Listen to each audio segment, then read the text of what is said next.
Gabon guztioi, datozen berrogeita hamar minutotan hitza izango da protagonista non eta radio Vitorian. Hemen duzue Eusko Ikaskuntzaren mahai ingurua.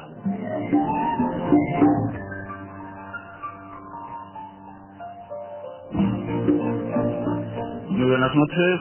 Cuando hablamos del pasado cercano de Vitoria-Gasteiz, solemos decir que Vitoria hasta hace unas décadas era un pueblo grande, un pueblo de gremios, comerciantes, pequeñas industrias, algunos agricultores y, si quieren, de forma algo peyorativa, pero también algo real, de chachas, curas y militares.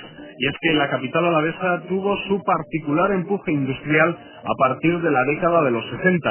Industrias diversas asentaron sus sedes aquí, en la capital, y con ellas llegaron miles de ciudadanos que aportaron su mano de obra. Hoy, sin embargo, nos remontamos a la primera industrialización en Álava. Nos remontamos a la mitad del siglo pasado, hacia 1850. Ausa, Uria, empresas que forman parte de aquella historia de nuestro territorio. Comenzamos. Dos invitados para hablar sobre este tema que hoy Sociedad de Estudios Vascos, Eusko Ikaskuntza, tiene sobre la mesa. Les vamos a proponer hablar de la primera industrialización de Álava. Para ello, dos protagonistas. Uno de ellos está vía telefónica porque nos vamos a marchar hasta Alicante. En concreto, vamos a hablar con Miguel Ángel Sáez, licenciado en Geografía e Historia por la Universidad del País Vasco. Actualmente es profesor de Historia Económica en la Universidad de Alicante. Trabaja sobre temas de la siderurgia y ha publicado el libro Álava en la siderurgia moderna española, San Pedro de Araya, 1847-1935. Libro que tenemos aquí en los estudios centrales de Radio Vitoria. Miguel Ángel, Gabón, muy buenas noches. Buenas noches. Bueno, un licenciado en Geografía e Historia, profesor de Historia Económica, ¿pero dónde? En la Universidad de Alicante. Sin embargo, licenciado en la Universidad del País Vasco. Yo saco unas conclusiones que no sé si son ciertas o erróneas. Si has estudiado Geografía e Historia en la Universidad del País Vasco y en nuestro campus, ¿eres vitoriano? ¿Eres alavés? Soy vitoriano, como se suele decir allí, vitoriano de toda la vida.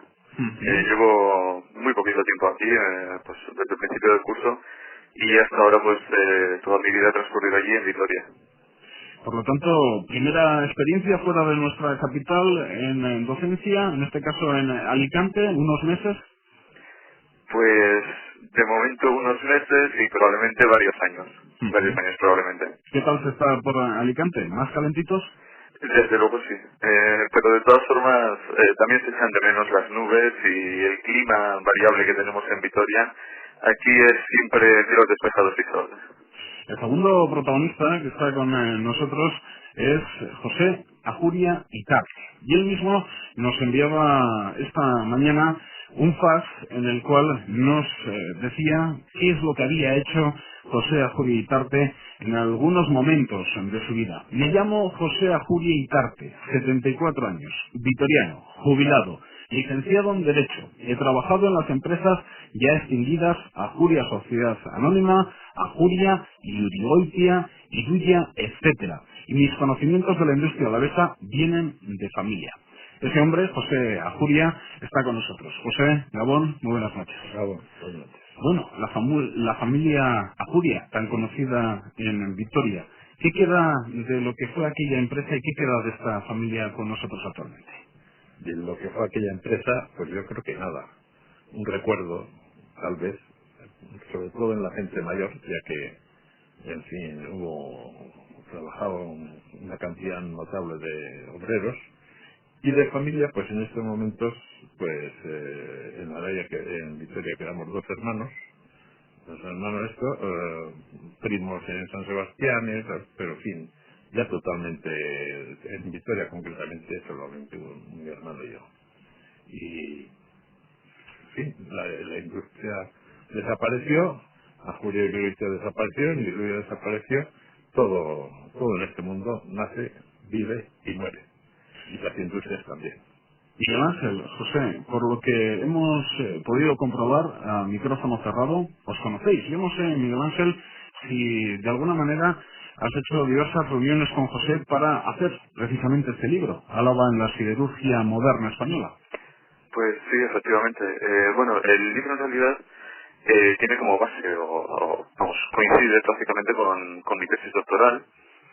Y entonces, bueno, la tesis doctoral se basó fundamentalmente en la documentación que sobre la empresa Ajuria y Urigoitia de Araya existía en el archivo de Diputación Provincial.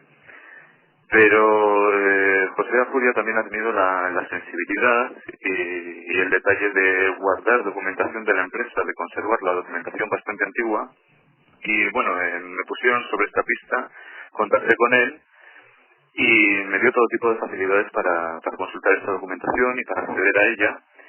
Y aparte de esto, pues hemos tenido varias reuniones en su casa de Araya y bueno, me han facilitado todo tipo de informaciones y comentarios que desde luego han ayudado bastante a enriquecer el libro. ¿Ajuria en Araya es punto de partida de la industrialización en Álava? Pues no. Pues no lo sé. Yo más que como punto de partida de la industrialización en Álava pienso que es un caso aislado dentro de Álava, un caso de industrialización dentro de Álava y que más correspondería a un tipo de industrialización muy parecido al guipuzcoano, sin que tenga mayor trascendencia en el resto de la provincia, al menos hasta principios del siglo XX, en los que la aportación de capital, del capital acumulado gracias a la existencia de la empresa siderúrgica de San Pedro de Araya, permite participar a la familia Ajuria en otra serie de empresas, en otra serie de iniciativas empresariales. Pero no pienso que se pueda hablar como un punto de partida de la industrialización alavesa, puesto que para hablar de industrialización alavesa plena, con todas las transformaciones que esto implica, creo que tenemos que esperar hasta, como bien indicabas al principio, hasta la segunda mitad del siglo XX. Por lo tanto, más bien una excepción en territorio alavés. Yo creo que sí, porque si hacemos recuento de las empresas que había, realmente, por ejemplo, el censo industrial de 1861 en Álava señalaba solamente dos empresas o dos fábricas que mereciesen este nombre. La fábrica de Araya, que en aquel momento empleaba unos 90 trabajadores, una harinera en Arrazua, que no empleaba más allá de 9 o 10 empleados, y si acaso las fábricas de asfalto de Maestu, pero también con un número muy pequeño de empleados. El resto había talleres, lógicamente, sobre todo los de camas de hierro, los de carruajes, pero no dejaban de ser talleres de tipo artesanal, no tenían nada que ver con la fábrica moderna, con el concepto de fábrica que tenemos actualmente. Por lo tanto, industrialización como tal en Álava, yo creo que como tal fenómeno solo podemos localizarlo a partir de la década de los 50 del siglo XX. Comentabas, por lo tanto, que a final del siglo pasado, principios de nos encontramos con un caso similar al de Guipúzcoa. ¿Nada tenía que ver la situación de Guipúzcoa y Álava con Vizcaya?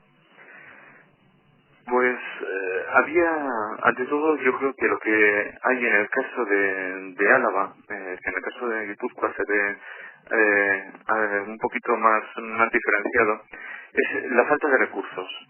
La duración de recursos de las provincias determina muy claramente las posibilidades industriales. En este momento, en los años centrales del siglo XIX y sobre todo hasta la década de los 80, 90, Bilbao va a contar con un recurso muy importante que va a ser el mineral de hierro y de ahí su especialización en empresas siderúrgicas y metalúrgicas, y va a tener facilidad en el abastecimiento de carbón. Se va a poder abastecer con facilidad de carbones británicos, puesto que allí enviaba el mineral de hierro y en los retornos los barcos podían traer carbón muy barato, cosa que no podía tener Álava, por ejemplo, ni las zonas del interior de Guipúzcoa, donde el carbón tendría que venir desde la costa a través de ferrocarril y esto encarecía el producto. Por otra parte, Álava tampoco tenía minas de hierro, o mejor dicho, sí que existían minas de hierro, pero no eran rentables, su explotación no resultaba rentable.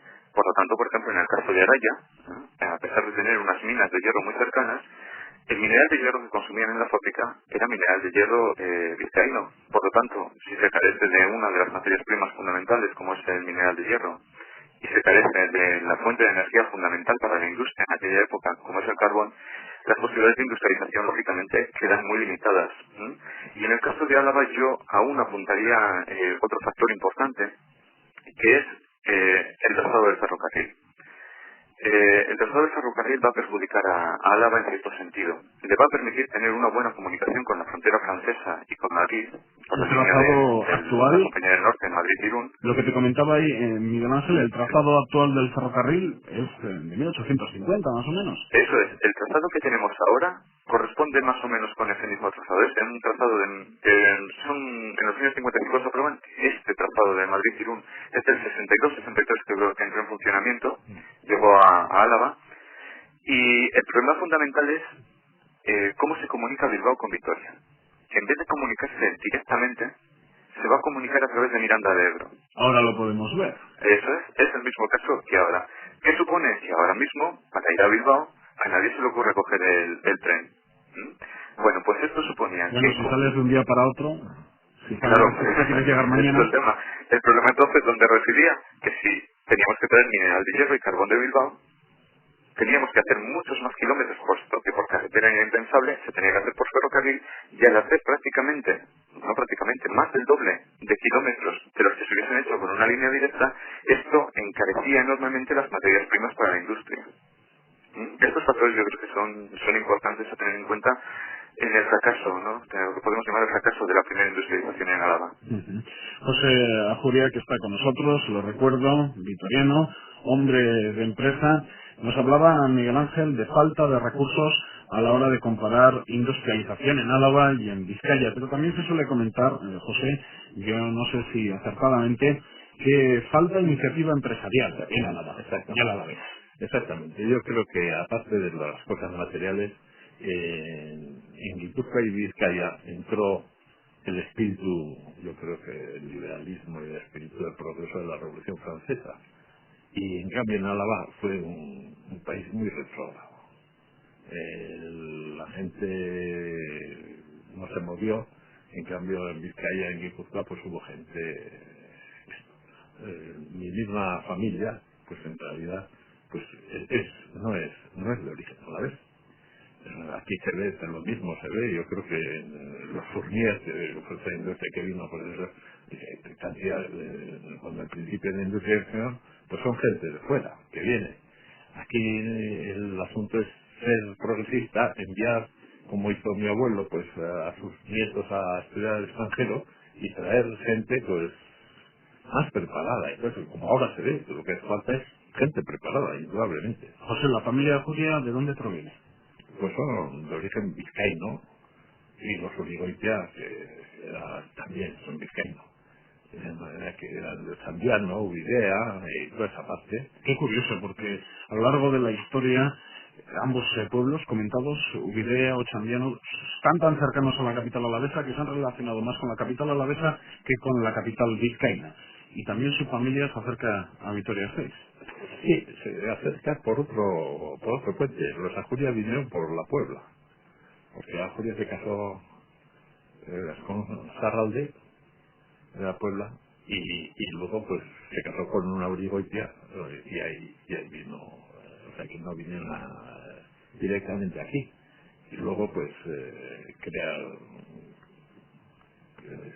cuando crearon la fábrica de Aleya tampoco la creó la familia, fue un grupo madrileño de los de bandas, Claudio Antonio Luzuriaga, unos Luis de Ajuria, el alcalde de Vitoria, fue uno de los creadores de Ajuria y Urigoitia. ¿Y Luis de Ajuria era suyo?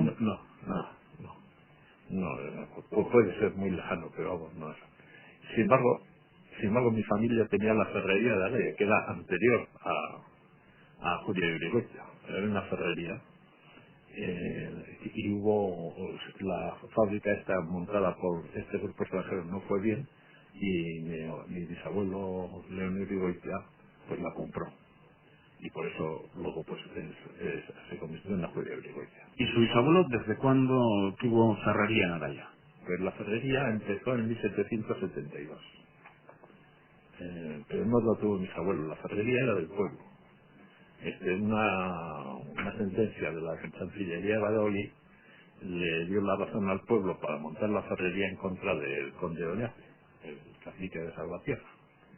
Y en 1772 fue, en 1808, un tatarabuelo mío, en Urniza, pues compró la ferrería porque después de las guerras napoleónicas pues debía estar en muy mal estado. Y entonces pues se quedó con eso y ahí pasó la familia. El Urniza, su hija, se casó con Urigoitio, la Urigoitio se casó con la Juria, o sea que nosotros somos, por matrimonio con la mujer, hemos siempre... Luego, como tenían muchos hijos, pues unos se dedicaron a la fábrica de Araya y otros se dedicaron a otras industrias, entre ellas a Juria Sea, que empezaron, yo así, que fue, otra duda, el impulsor de... Ya la que hemos conocido en Vitoria, como la Meta, junto a la Meta. que la inició con Segundo Alanzábal. Primero fue a Alanzábal y a Julia, y luego a Julia Alanzábal. Compraron una fábrica que había quebrado, la metalúrgica, que conservó telegráficamente, o sea, los telegramas se mandaban a la Meta, la metalúrgica, no, y todo el mundo le llamaba la metalúrgica. Y después se separaron los Alanzábal, que conservaron su taller en la parte, porque además de hacer, y los Alanzábal modernizaron su fábrica enormemente y llegaron a ser pues lo que fueron, aunque también al final pues, Historia viviente de empresas radicadas aquí en Álava. Miguel Ángel, de acuerdo con lo comentado, falta de iniciativa empresarial en Álava, ¿o hay algo de mito en todo esto? Bueno, una cosa os quería decir primero, que tengo algunas dificultad para escuchar bien a José Juria, pero vamos, creo que he entendido bastante bien lo que ha dicho. Y sobre el tema de iniciativa empresarial, sí que puede haber esta imagen, y de hecho sí que parece que hay una falta de iniciativa empresarial. Pero yo es un factor que no pienso que muchas veces hay que tener más en cuenta las posibilidades de la región o de la provincia en este caso de cara a un proceso de industrialización, porque iniciativas empresariales sí que hubo. Iniciativas empresariales hubo en algunos momentos y estas iniciativas empresariales fracasaron. Por ejemplo, cuando se empieza a desarrollar, a raíz de una política proteccionista, a finales del siglo XIX, principios del XX, se empiezan a desarrollar los grandes proyectos siderúrgicos y metalúrgicos en Vizcaya y en Guipúzcoa. En Álava también se intenta. En Álava también se intenta, y un ejemplo sería, por ejemplo, la metalúrgica. La metalúrgica, la industrial alavesa, el porvenir industrial, la maquinista de Álava, estas iban a ser cuatro grandes empresas, todas relacionadas con la metalurgia. Y se fundan entre 1900 y 1906, y lo que ocurre es que al poco tiempo tienen que cerrar. Por los motivos que sea, que no los conocemos bien, tienen que cerrar sus puertas entre 1908 y 1910 y cierran todas. Y la única que se salva, y no la empresa sino las instalaciones, es la metalúrgica, como ya indicaba José Juria, que es comprada por una sociedad distinta, que es Ajuria y Aranzábal. Y a partir de ahí pues empieza una nueva historia de una empresa diferente, pero no de aquellos que la concibieron en un primer momento. Entonces, aquí probablemente tengamos un ejemplo de que sí que hay una cierta iniciativa empresarial, pero que probablemente las condiciones de la provincia no fuesen las más adecuadas para industrializarse. Quiero decir que a lo mejor en ese aspecto nos parecemos más a lo que ocurre en la meseta, en Castilla, que a lo que ocurre en Vizcaya. Nuestros recursos son muy diferentes, nuestras potencialidades de cara a la industria en aquella época eran escasas. Entonces, bueno, el factor empresarial puede que hubiese falta de iniciativa, pero bueno, yo creo que el caso de Aranzábal es bastante claro, el de los Ajuria también. Y tenemos algunos casos más, por ejemplo, dentro de la industria vitivinícola, el caso de empresarios, algunos de origen vizcaíno, pero también la potenciación de las bodegas de la zona de Rioja Alavesa. Miguel Ángel, pero tú estás para decirme si estoy equivocado o no. Al fin y al cabo, lo que hago es a veces también un poco pinchar, a ver si es cierto eso que se comenta en la calle, eso que nos ha llegado a todos. Luego en la década de los 50, la década de los 60, ya en este siglo, la gran parte también de industrias llegadas a la capital llegan desde el Alto Deva, otras localidades. Por aquel entonces también faltaban recursos, no existía la posibilidad desde aquí de hacer esas empresas que llegaron desde otras latitudes. Pues yo creo que, y estos son solo hipótesis, tan válidas como la opinión de cualquier otra persona sin que sea historiador ni nada. Pero yo creo que lo importante es que la actividad empresarial genera unas dinámicas que no son fáciles de aprender. Quiero decir, por ejemplo, en el caso de Alsajuria, es muy importante la tradición y las redes comerciales que tienen con su fábrica de Araya para que luego le resulte bien la empresa de Ajuria y de Aranzábal. Quiero decir, ellos partían de una experiencia previa. En la fábrica de Araya se fabricaban hierros, de forma general, hierros para abastecer fraguas y para abastecer otro tipo de talleres metalúrgicos.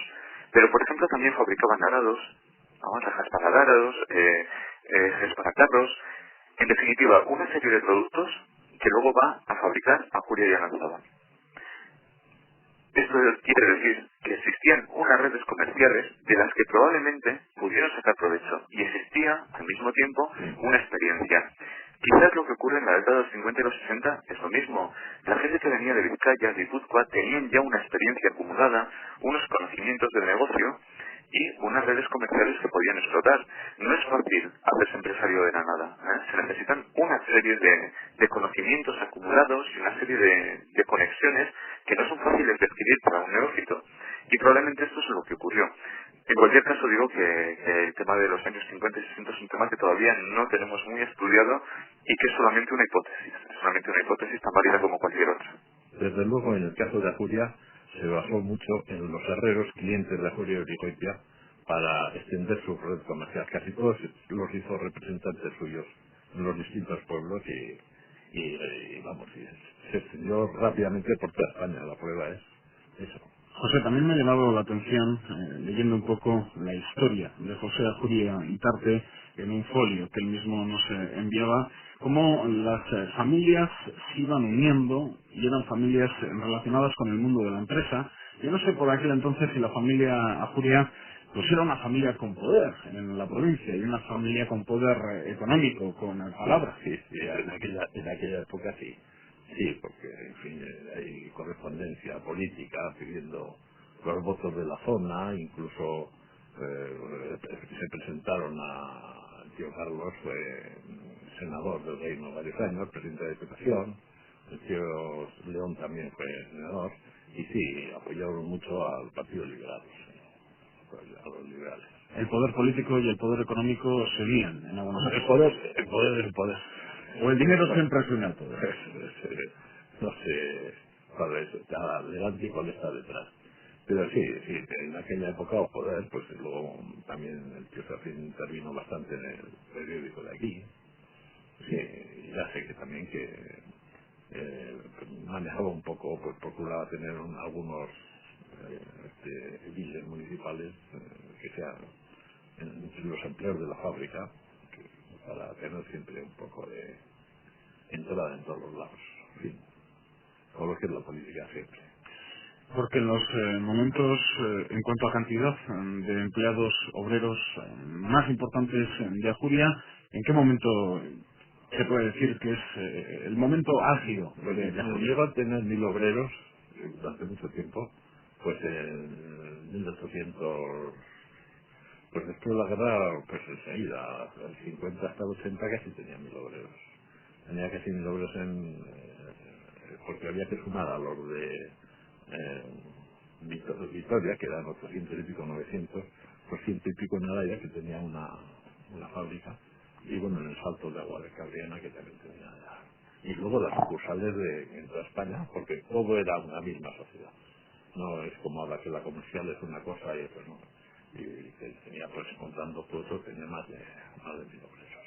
Desde luego que para la época es una cantidad importantísima de obreros. Miguel Ángel, ¿se puede comparar con algunas empresas del entorno, 1.000 obreros en aquella época? Sí, había empresas de esas dimensiones, sobre todo en Vizcaya. Sobre todo en Vizcaya también había empresas importantes en Guipúzcoa, la cerrajera. Pero, bueno, lo que apunta José Juria en cualquier caso es el conjunto de empresas de la familia Juria, digámoslo así, son empresas diferentes en algunos casos. La fundición de Araya por un lado y Ajuria por otro. El de Araya es la fábrica que tenía Ajuria S.A. en Araya. Ah, la planta de Ajuria. Que estaba en Iruya, sí, esa. Y en 1000 y pico tenía exclusivamente la empresa Ajuria S.A. Ajá. ¿Qué día desaparece, José Ajuria? Pues desaparece 80 y pico, desaparece. ¿No se acuerda del día? No, no me acuerdo del día. ¿No estaba allí usted? No. Nosotros vendimos la empresa al Banco de Bilbao. El Banco de Bilbao siguió y pasó de ser una empresa de fabricación a una empresa de representación, que fue quitando obreros y todo eso. O sea, es decir, traía maquinaria del extranjero, de donde sea, y vendía. El banco no tenía vocación empresarial. ¿Y cómo eran los obreros de Ajuria? Estamos hablando de la década de los 60, de los 70. ¿Eran obreros que llegaban de otros puntos del Estado? ¿Eran alaveses que se habían dedicado a la agricultura hasta entonces? Yo creo que los alaveses era eso. Y además tengo que decir que unos obreros ejemplares. Una gente maravillosa. Me parece que todos los que recuerdo, que ya va quedando pocos, porque de vez en cuando pregunto, ¿qué ha sido de fulano de tal? No, pues se murió el mes pasado, ¿sabes? No, ya quedamos pocos, pero... Y se emociona. Me emociona, sí. Porque para un hombre, para una Ajuria, desde luego que la empresa es más que una empresa y un lugar de trabajo, es la casa de uno. Indudable. Pues Miguel Ángel, yo no sé, al hablar de Ajuria, cómo lo has tenido que pasar con José, porque ahora mismo pues casi le están saltando las lágrimas. ¿Cómo son los hombres de empresa? No he llorado con Miguel Ángel, no he llegado a llorar, al contrario, he disfrutado mucho ayudándole al libro. ¿Qué experiencia has tenido con José al hablar de todos estos temas que estamos tratando hoy? Pues ha sido una experiencia muy interesante, no solamente por lo que me ha podido aportar él, que no ha sido poco, sino también porque a través de él he podido contactar con antiguos trabajadores de la fábrica. Recuerdo que un día pues nos reunimos en su casa con otros 3 trabajadores que estaban allí, y fue bastante interesante, bastante instructivo. También, por ejemplo, pues me puse en contacto, me dio pistas para ponerme en contacto con gente de Araya, que me facilitó, por ejemplo, la consulta de la cooperativa de consumo que existía de la fábrica de la Unión Obrera, que todavía aún existe, y bueno, en definitiva me ha servido para conocer un poquito mejor el pueblo de Araya, que ya conocía de hacía tiempo, pero no de esa forma, y conocer pues algunas personas que estuvieron allí trabajando y que no sé, siempre resulta interesante, ¿no? Conocer, sobre todo a un historiador que, como decía antes, fundamentalmente es todo libros y documentos antiguos, pues conocer la historia más viva, ¿no? Siempre resulta muy interesante. ¿Y qué te contaban aquellos obreros empleados de Ajuria en aquella reunión? ¿Qué recuerdos tenían de la empresa? Pues fundamentalmente son recuerdos de tipo anecdótico, ¿no? Pequeñas anécdotas, pequeñas cosas, un poquito, pues como recuerdo que por ejemplo había un pudelador, cómo eran las técnicas de pudelado, unas técnicas que ya no se utilizan para la fabricación de hierro, el tipo de materias primas que utilizaban, por ejemplo el carbón vegetal, que es un tipo de producto que no se utiliza, cómo llegaba a la fábrica. En fin, ese tipo de pequeños detalles que son difíciles de encontrar en otras fuentes, que los puede proporcionar esta gente que ha tenido esta experiencia y que ha estado trabajando allí con ello día a día, y que por otra parte es curioso porque esos temas que para nosotros son importantes, porque en la documentación no se preocupa de ellos, porque son detalles aparentemente poco importantes, pues es curioso que los trabajadores tampoco le den demasiada importancia, ¿no? Se acuerdan más de otro tipo de anécdotas, pero eso como para ellos era su vida diaria, era lo cotidiano. Parece como que no le dan demasiada importancia, no son conscientes de la enorme importancia que tiene la labor que desempeñaban y lo importante que es desde el punto de vista histórico.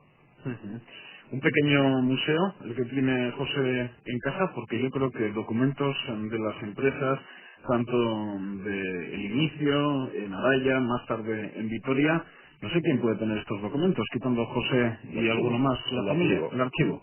Sí que los podemos encontrar en el archivo, Miguel Ángel.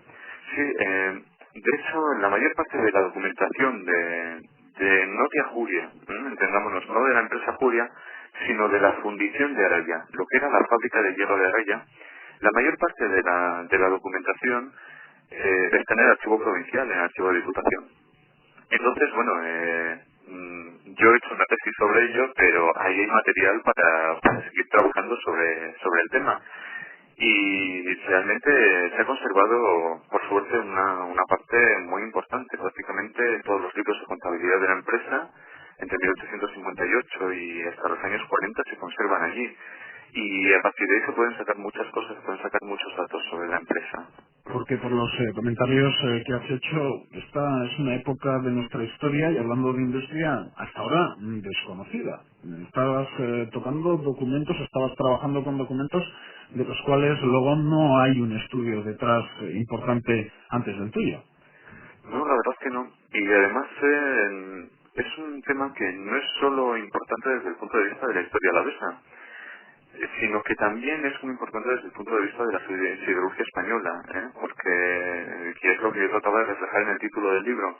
La empresa de Araya era una empresa siderúrgica muy pequeña, si se compara, por ejemplo, con Altos Hornos de Vizcaya. Pero es que, claro, surgen mucho antes que Altos Hornos de Vizcaya. Altos Hornos de Vizcaya surge a principios de los años 80 del siglo XIX. En ese tiempo Araya ya llevaba funcionando más de 30 años. Es, junto con la fábrica de Santana de Bolueta, que aún está en funcionamiento, es la primera empresa siderúrgica moderna del País Vasco. La primera que va a sustituir a las ferrerías. Y es una empresa que no se le había dado demasiada importancia y estuvo durante muchos años, en el siglo XIX, entre las empresas siderúrgicas, pues siendo la quinta o la sexta empresa siderúrgica en importancia del conjunto de España, lo cual no es decir poco, a pesar de que no era un sector que hubiese tenido demasiado desarrollo. Entonces, bueno, creo que su importancia trasciende bastante los límites de la provincia. Bueno, José, hace mucho tiempo que no he subido a Larach. Recuérdeme qué queda de esta ferrería y qué se puede ver actualmente en Araya, porque ya sabemos lo que se puede ver donde estaba la meta. Algunos allí jugábamos al balón en las campas cercanas a donde estaba la meta, pero actualmente es un barrio, es el centro de Vitoria, en Gasteiz, al fin y al cabo. Pero en Araya tenemos restos. Sí, normalmente la fábrica queda muy destrozada, pero por ejemplo antes de la fábrica tenemos en la ferrería, donde la ferrería hizo un frontón, aprovechando las paredes de la ferrería, un frontón. ¿Y lo hizo usted? Sí. Y allá puse la base del martillo pilón como un monumento. Tan es así que Sommercott, en el libro Álava Mancha, le dedicó una página para la fotografía, sin que yo le diga nada, ni me diga él nada. O sea que actualmente existe el frontón allí. Sí, el frontón y al lado está la base del martillo pilón, una molde de hierro de varias toneladas. ¿Y los jóvenes juegan a pelota en Sí, Araya? van a pelotar y comen en el asador que hay debajo del pie del martillo pilón. ¿Todavía siguen esos raíles subiendo a Larach? Los raíles ya han desaparecido, pero queda sí, o sea que ya que conoces esto. Era ¿cómo se dice esto? Una rampa que es Es tremenda esa rampa. Sí, es tremenda. Pues claro, se queda con vagonetas y raíles, que se bajaba la piedra de la cantera por los Altos Hornos. Tengo entendido también por algunos cursos, jornadas que ha habido sobre arquitectura en nuestra capital, que había o hay algún plan para, de alguna forma, rehabilitar aquellos espacios en la Juria. He oído unas cosas que han ido parecer disparatadas, pero sí, ¿Qué he oído? No sé, pues he oído que van a hacer, no sé exactamente qué, pero no sé, pero luego queda el salto de agua, que son, por ejemplo, si es el nacedero, si conoces aquello, no has estado en el nacedero. El nacedero, ahora que lo dicen, no sé exactamente dónde está. Bueno, pues si vas por allá, lo primero que tienes que hacer es ver el nacedero. Le comentaba esos planes porque sí que es cierto que en aquellas jornadas se estudiaron diversos espacios que tenían que ver con la industria lo hacían arquitectos. Yo no sé, Miguel Ángel, si has oído algo al respecto, y uno de los lugares en los cuales se estudió y se hizo ciertos proyectos de cara al futuro era el tema de Araya, de la ferrería y todo lo que estamos comentando. Cuando dice que a usted le asustó lo que escuchó, ¿qué escuchó pues para estar asustado? Que iban a hacer allá pues casi, pues, no me acuerdo exactamente qué era eso porque ya se hace bastante. Pues un salón de actos y para hacer allá, no sé, Rehabilitarlo de alguna manera la vida actual. Sí, no lo veo, no sé, yo no sé lo que digo, yo recuerdo que me pareció. Pero hoy día como 2.000, 3.000 millones se disponen tranquilamente, pues hoy se puede hacer lo que da la gana, Porque la propiedad actual de aquello es un lío. es un lío.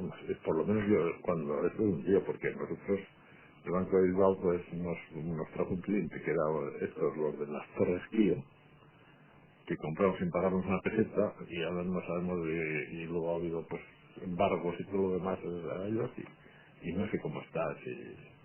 El salto de agua creo que se quedó el Duero, tengo idea, o la Diputación, no sé cuál, pero se ha ido yendo poco a poco. ¿Y qué es de la familia Juria Yurigoitia? Actualmente no está relacionada con el mundo de la empresa. ¿Qué ha sido de los nietos? Luego, Hombre, pues no, en empresa no están empleados. Dentro de eso pues hay, aunque son las Jurias y sobre la iglesia, tienes por ejemplo a Fernando Checa, el arquitecto, que es sobrino mío, Juan Benet, el escritor, que es también sobrino mío, que murió, claro. Pues esa rama de gente de estudiantes, pero luego tienes otros que son ingenieros, que son abogados, que son ciencias económicas, que son brokers, que son de todo. agricultor ninguno. Ninguno. Agricultor ninguno. A ustedes la agricultura, a pesar de que estaban rodeados de agricultores, No recuerdo en toda la antes de la realidad ningún agricultor. Ninguno. Porque las tierras que tenemos en la Laya, todas eran compradas. No eran compradas, por ejemplo, pues, la carretera del pueblo hasta el entorno, pues la fábrica compró las tierras más o menos eso y hizo la carretera. Y entonces las carreteras que teníamos nosotros eran las que estaban alrededor. La desviación a la estación de Albeniz, pues la hizo nosotros y compró eso. La que sube a la fábrica, y nosotros compramos esas tierras. Eso. No, este es el caserío en que, no, que yo la cuya más antiguo que conozco era Jinete de Postas. O sea, no le veo, y después no he visto nada. Las postas de Miranda, el equipo de Miranda de la Puebla, pues eran de los Arraldes, que mi abuelo a Julia y Arraldes, que fueron allá. Y yo, en cambio, de la Zada, la huerta. No, Antes muertos que en el huerto. yo también recuerdo en mi juventud que la Zada no se me daba nada bien. No. Comento esto, Miguel Ángel, porque por aquel entonces el sector primario, agricultura, ganadería, hemos hablado al principio de esa primera industrialización de Álava, falta de recursos, apuntabas también, Miguel Ángel. Ajá. Era agricultura y ganadería, me imagino, el básico en la economía alavesa. Sí, las actividades básicas prácticamente hasta la década de los 50 del siglo XX van a ser la agricultura y la ganadería, fundamentalmente la agricultura de cereal, pues, por supuesto también el vino en la comarca de Rioja Alavesa. Pero no siempre han sido buenos tiempos para el vino, ¿no? Hay Miguel Ángel también, el sector de la patata tuvo unos años muy buenos y por aquel entonces suelen decir los alaveses de Arnedo y otras localidades de montaña alavesa que ellos vivían mejor con la patata que los riojano alaveses con el vino. No sé, tengo yo mis dudas. La época de la filoxera fue... Pero también la patata tuvo el gusano de la patata que Pero te hemos cortado, Miguel Ángel, que era básico, nos decías. ¿Perdona? Que era básico, no sé. Bueno, lo que era fundamental pues esto de la agricultura, pero también hay que tener en cuenta una cosa. Álava siempre ha tenido una gran tradición comercial. Y las características del País Vasco, sobre todo en los siglos anteriores, en el siglo XVI al XVIII, le convirtieron en una zona de paso muy importante para las exportaciones, por ejemplo, de lana de Castilla por los puertos del Cantábrico. Entonces, parte de esta tradición todavía se conservaba a finales del siglo XIX, principios del XX. Por ejemplo, uno de los más importantes almacenistas y comerciantes de hierro que existía en España era Aguirre, la familia Aguirre, que también fueron, pues primero Aguirre, sobrinos de Aguirre, viuda de Aguirre, etcétera. Estos fueron unos almacenistas muy importantes que movían hierros a nivel de toda España. O sea, compraban hierros a diversas empresas vascas para venderlos en el resto de España. Y seguía conservándose una tradición comercial importante. ¿En ese eje Madrid-París actual? ¿Perdona? ¿En ese eje Madrid-París actual? Pues no sé, yo creo que Álava tiene, desde el punto de vista de localización geográfica, tiene una localización muy buena, muy buena. Y esto le permite estar muy bien situada de cara a inversiones exteriores y percibir, pues, por ejemplo, yo creo que es muy significativo en este sentido que se haya instalado una empresa tan importante como Mercedes en Álava, en Vitoria. Yo creo que eso es fruto sobre todo de la buena localización de Álava de cara a abastecer mercados exteriores. Y bueno, y hay que ver, por ejemplo, la importante vinculación que tienen ahora las empresas alavesas con la exportación, ¿no? Que gran parte de lo producido en Álava va a la exportación. Yo creo que la situación geográfica, en este caso igual que hablábamos para el siglo XIX, que hay una serie de determinantes que hacen que la industrialización no cuaje aquí. Yo creo que ahora mismo hay una serie de factores muy importantes de localización geográfica que son favorables a Álava para el desarrollo industrial y comercial. Comentabas en Mercedes, también está Michelin. Y la Mesa, por ejemplo, también, Gamesa, sí, a un nivel de más altas tecnologías y menos ocupación de trabajadores, pero también... Impulso actual de la empresa alavesa, ¿qué le parece el panorama? Hablando del presente, José. Bueno, claro, hay universidad, que es una cosa también fundamental.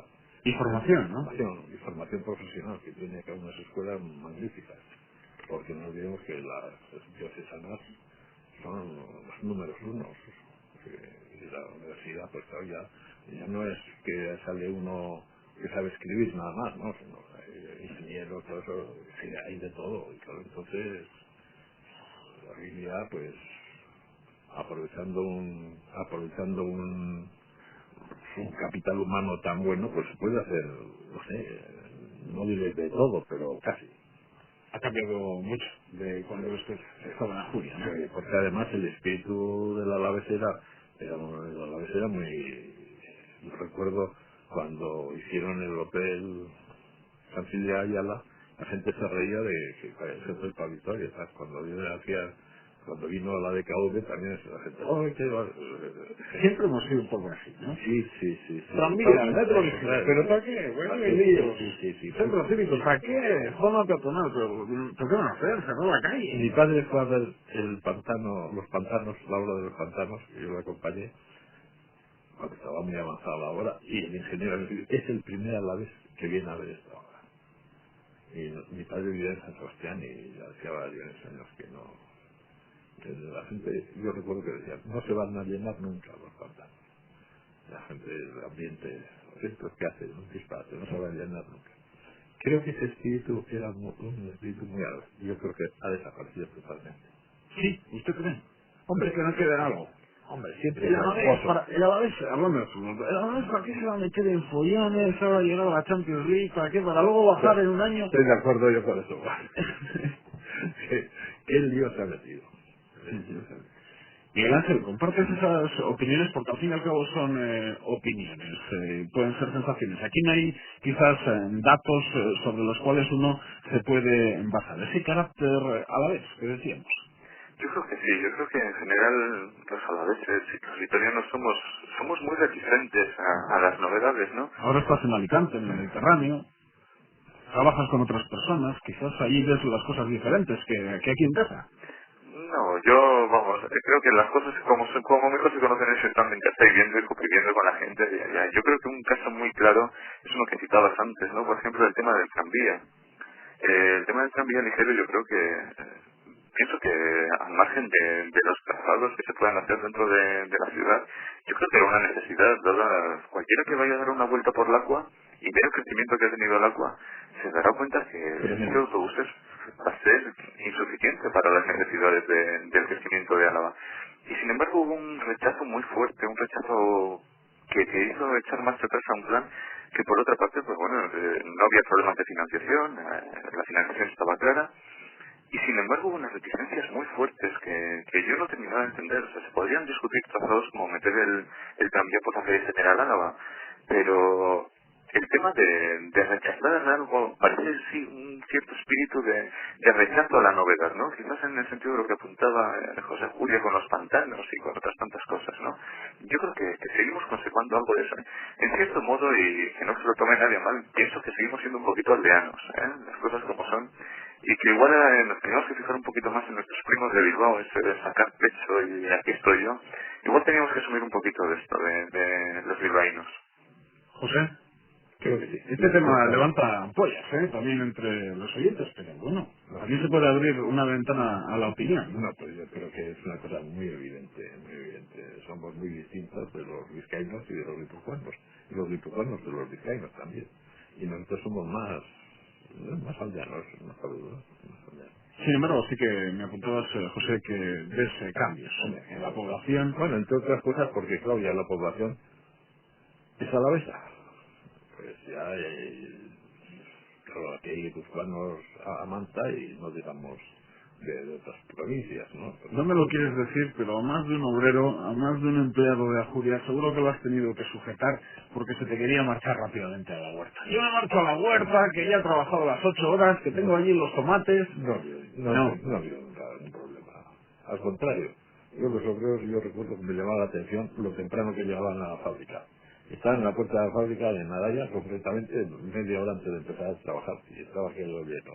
Formales sí que somos, formales sí que somos. Sí. Pero decíamos que han cambiado mucho las cosas, es fundamental hoy en día la formación profesional en nuestro territorio.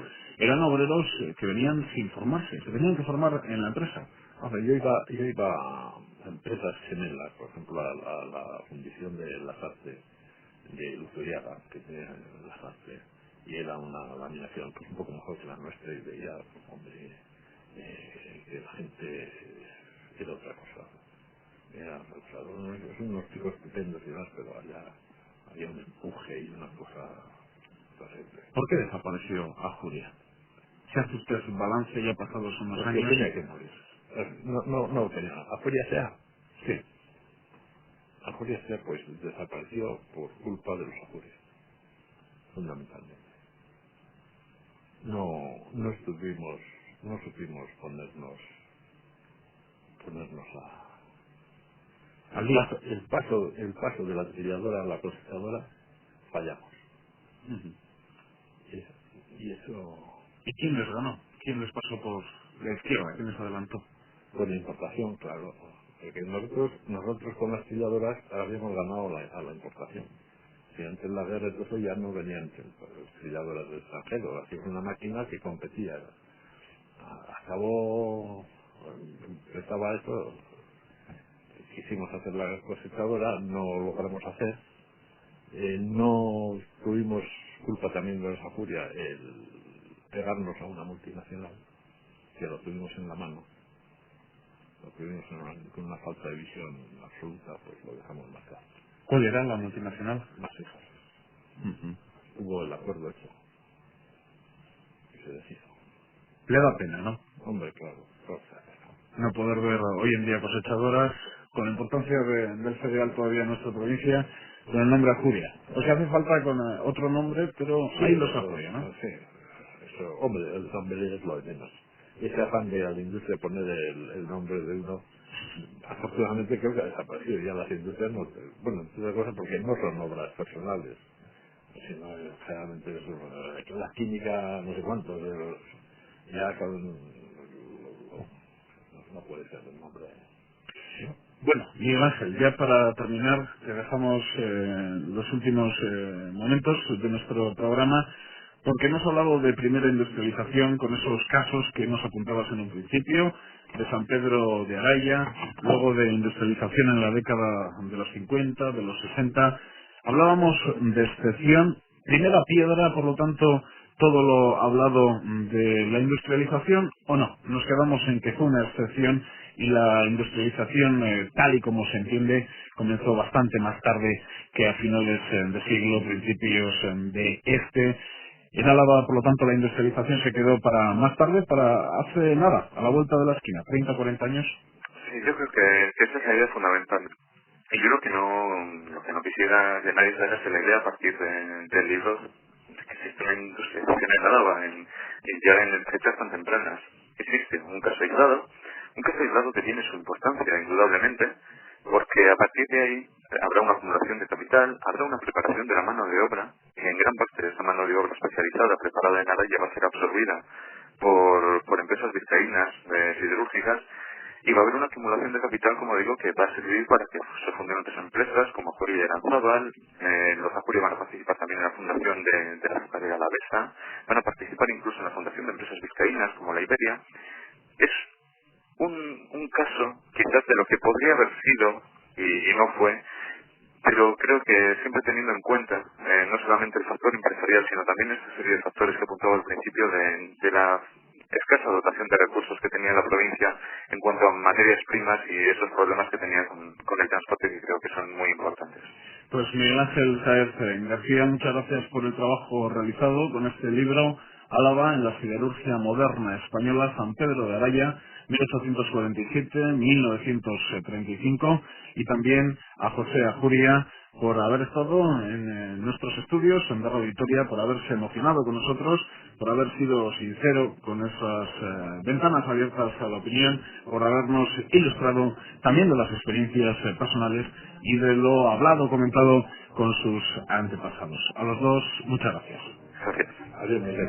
Eta zuei, datorren asteburuan, beste gai bat, beste irratsaio batean, hemen, Radio Vitorian, Eusko Ikaskuntzaren mai inguruan.